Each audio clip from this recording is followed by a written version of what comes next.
Hello friends and feeds, welcome to Tales of Old.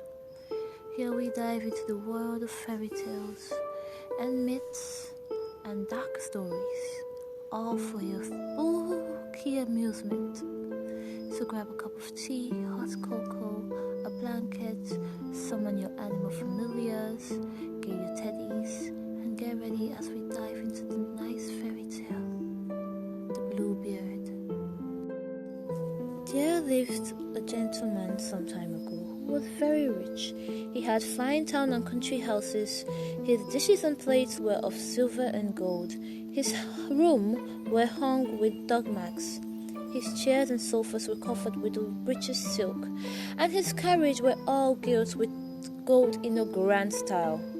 But it happened that this gentleman had a blue beard, which made him so frightfully ugly that none of the ladies in the parts where he lived would venture to go into his company. Oh, that's sad. Now there lived a certain lady of high rank, who lived near him and had 2 daughters, both of them very beautiful.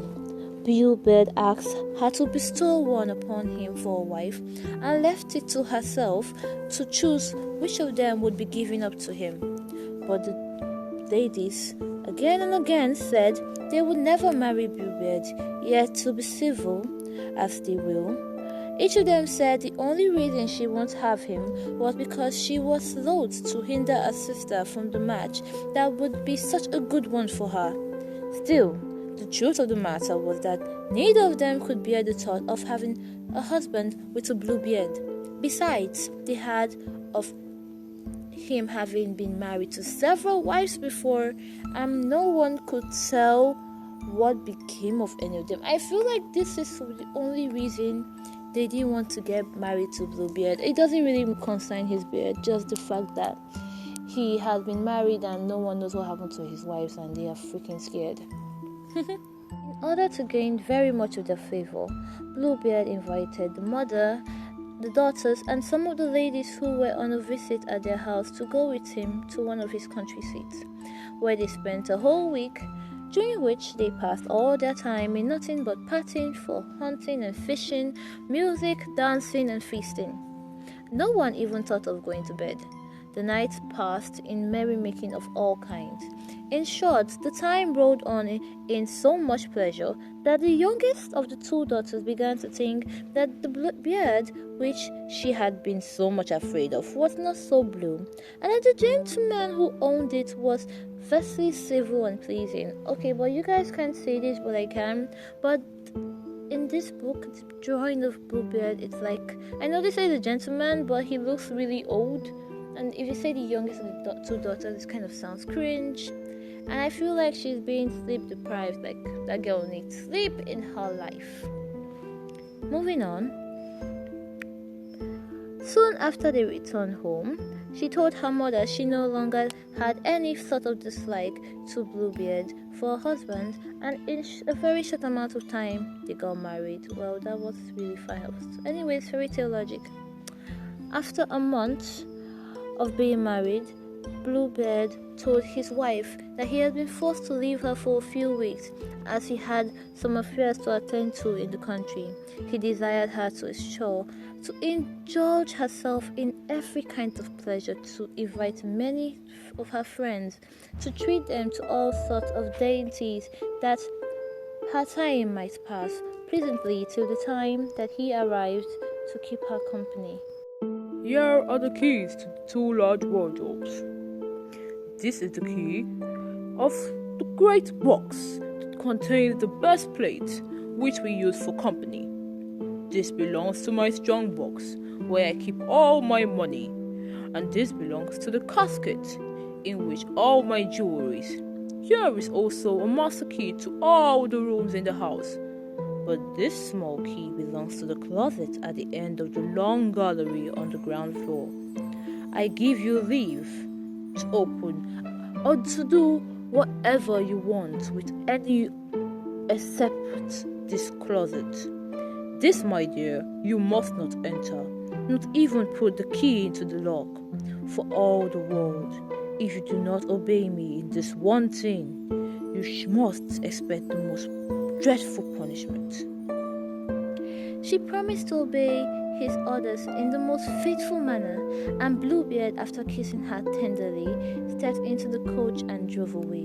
Oh, he kissed her. Looks like they have this kind of harmonious relationship going on. No. So eager were the friends that as soon as Bluebeard left, they showed up into the house, for they didn't come for the wedding because they didn't like the Bluebeard of the bridegroom. As soon as they came into the house, they went from room to room, from closet to closet, from dresser to dresser, from wardrobe to wardrobe, looking into each with wonder and delight, and said every fresh one they came to was richer and finer than the last one. At last they came to the drawing rooms, and their surprise was still made greater by the costly grandeur of hanging, the sofa, the chair, carpet, table, sideboard, and looking glasses. The frame of these last were silver glazed, most of them richly adorned. In the glasses, they could see themselves from head to foot. It wasn't common. I don't get what that power about.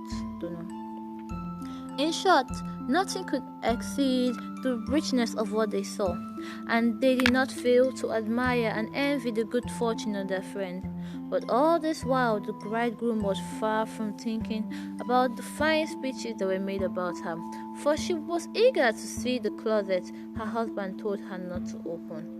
So great was her desire to do this, that without thinking about how rude it would be to leave her guests, she slipped away down the private staircase. They have a private staircase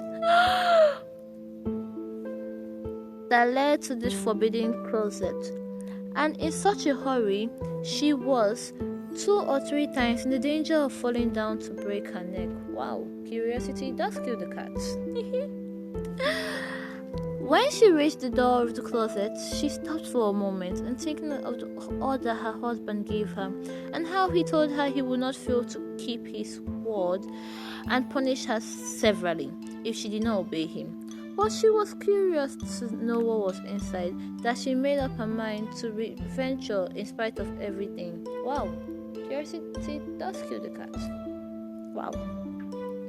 Well, I do applaud her bravery though. I do. She then, with a trembling hand, put the key into the lock, and the doors flew straight open, and all the windows were closed. At first, she could see nothing, but in a short time, she saw the floor covered with clotted blood, and on the floor were the dead bodies of the several wives that Bluebeard had. Bluebeard had killed his wives that after he married them one after another. Oh wow, okay, that was really dark. I wasn't wow. Okay. At the sight of this, she was ready to sink into the floor with fear, and the key of the closet door, which was held in her hand, fell on the floor. When she had little got the better of her fright, she took it up, locked the door, and made haste to her room, that she might be given time to get into the humor to amuse her company. But this she could not do, so great was her fright at what she had seen. As she found that the key of the door had got stained with blood in falling on the floor, she wiped it 2 or 3 times to clean it, but yet the blood still kept on the same as before. Next, she washed it, but the blood did not move at all. She then scoured it with brick dust and then sand. In spite of all she could do, the blood was still there. Oh wow, she's in trouble now. For the key was a fairy who was Bluebeard's friend. Soon that as fast as she got the blood on one side, it came onto the other side. Oh wow. Okay, also, why didn't they just tell us that Bluebeard had a fairy for a friend in the beginning? It's just, letting us feel like it's a normal novel, and then getting somewhere, boom, there's a fairy. Well, it is a fairy tale. Early in the same evening, Bluebeard came home saying that before he had gone on far from his journey, he saw a horseman who was telling him to come, that his affairs had been settled in the other country without his presence even needed. upon which his wife said everything to make him believe that she was overwhelmed with joy of his sudden return. The next morning, he asked her for the keys. She gave them to him, but she couldn't help but show her fright. "How is it," Bluebeard said, "that the key of the closet upon the ground floor is not there?" "Is it not? Then I must have left it on my dresser." "Be sure you give it to me by and by." And after going many times back and forward, as if she was looking for the key, she was at last forced to give it to Bluebeard.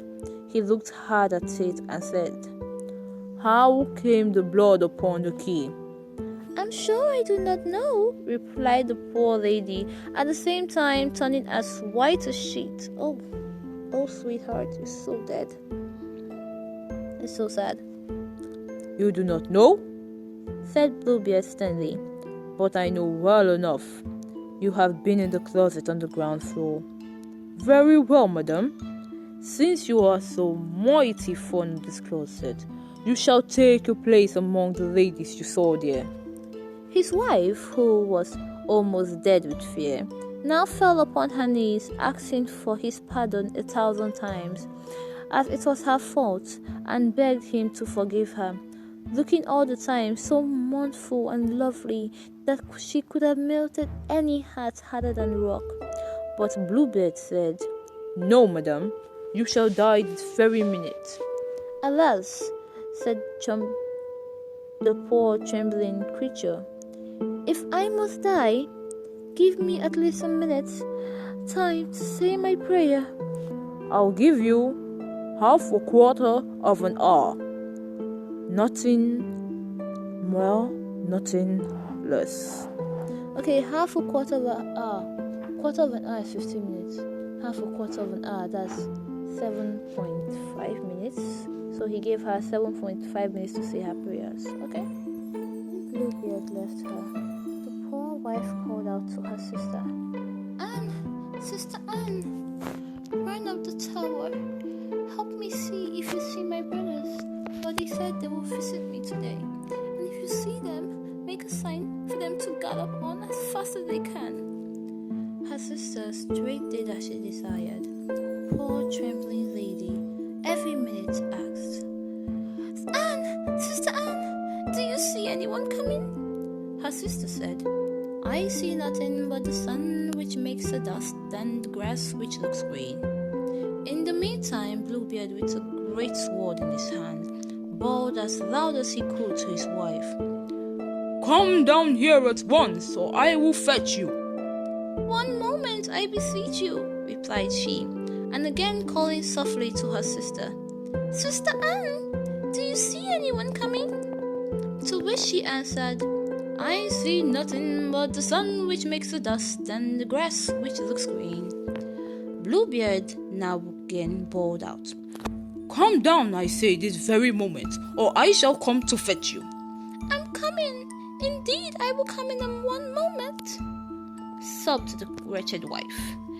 Wretched, that's kind of like far-fetched, honestly. Then she cried out once more, "Anne, Sister Anne, do you see anyone coming?" "I see," said her sister, "a cloud of dust, a little to the left." "Do you think it's my brothers?" said the wife. "Alas, no," replied she. "It was just a flock of sheep." "Will you come down, madam?" said Bluebeard in greatest rage. "Only 1 single moment more," and she cried for the last time, Sister Anne, do you see anyone coming?" "I see," replied her sister, 2 men and horses coming, but they are of a great distance." "Thank God," she cried, "they are my brothers. Beckon to them to make haste." Bluebeard now cried out so loud for her to come down that his voice shook the whole house. The poor lady with loose hair and all her tears now came down and fell on her knees and begged him to spare her life, but he stopped her, saying, All of this is of no use, for you shall die. And he seized her by her hair, raising up the sword to strike her neck. The poor woman now begged a single moment to say one prayer. No, said Bluebeard. I will give you no more time. You've had too much already. And again raised his hand. Just at this instant, a loud knocking was heard at the gate. Bum, bum, bum, bum, bum, bum, bum, bum, bum, bum, bum, which made Bluebeard wait for a moment to see who it was. The gate now flew open, and two officers dressed in their uniform came in with sword in their hand, ran straight to Bluebeard, who, seeing they were his wife's brothers, tried to escape from their presence. But they pursued him and seized him before he had gone 20 steps. Wow, they actually counted the steps. That's nice. Plunging their sword into his body, he fell down dead at their feet. And that was the end of Bluebeard. But not his wife, though. The poor wife, who almost died, was not at first able to rise and embrace her brothers. But soon she came to herself, and as Bluebeard had no heirs, she found herself the great owner of all his riches. She gave part of this vast fortune as marriage dowry to her sister Anne, who soon after got married to a young gentleman who lived long and loved her for a very long time. Some of the money she laid out into buying captain commissions for her two brothers, and the rest she gave to a worthy gentleman whom she married shortly after, and whose kind treatment soon made her forget about Bluebeard's cruelty. And that is the end of Bluebeard. For real this time, friends and faith. I really don't know though what would make me forget that kind of trauma, but he must be a really good man if he can help her forget. That's all for today, friends and fiends. I hope you enjoyed the story as much as I did. I actually had fun telling it. And if you do, please remember to check in